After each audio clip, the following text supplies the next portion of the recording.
ফটিকছড়ির আজিমনগর গাউসিয়া শামস মঞ্জিলুর সাজ্জাদানশীন পীরে কামেল হজরত মাওলানা শাসুবি সৈয়দ গোলাম মর্তুজা আল হাসানি ওয়াল হুসাইনি মাইজভান্ডারির পবিত্র খসরত শরীফ মহান দোসরা ভাদ্র যথাযোগ্য ধর্মীয় ভাব গাম্ভীর্যের মধ্য দিয়ে সম্পন্নই।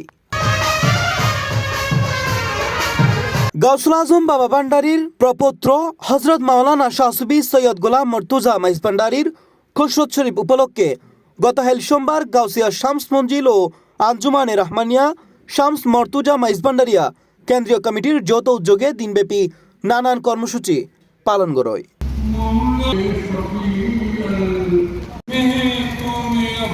এ সকল কর্মসূচির মধ্যে আছিল গাউসে জামান হজরত মাওলানা শাসুবি সৈয়দ শামসুল ইসলাম মাইজভান্ডারির পবিত্র রওজা শরীফত পুষ্পস্তবক অর্পণ, হতমে কুরআন, হতমে গাউসিয়া, হতমে হাজেগান, মিলাদ ক্যাম্প, হজরত মাওলানা শাসুবি সৈয়দ গোলাম মর্তুজা মাইজভান্ডারির জীবন ও দর্শনের উদ্দে আলোচনা ও মাইজভান্ডারি সেমা মাহফিল।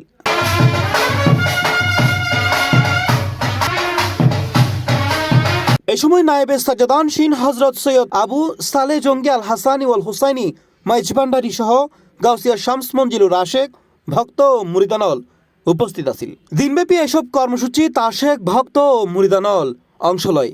রাতিয়ে বিশ্ব মানবতার সার্বিক কল্যাণ কামনায় বিশেষ মোনাজাত পরিচালনা করে হজরত মাওলানা শাসুবি সৈয়দ গোলাম Murtaza Maizbhandari.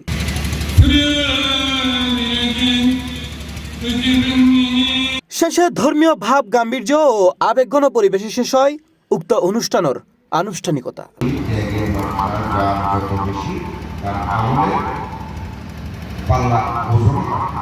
C plus TV, Chittagong.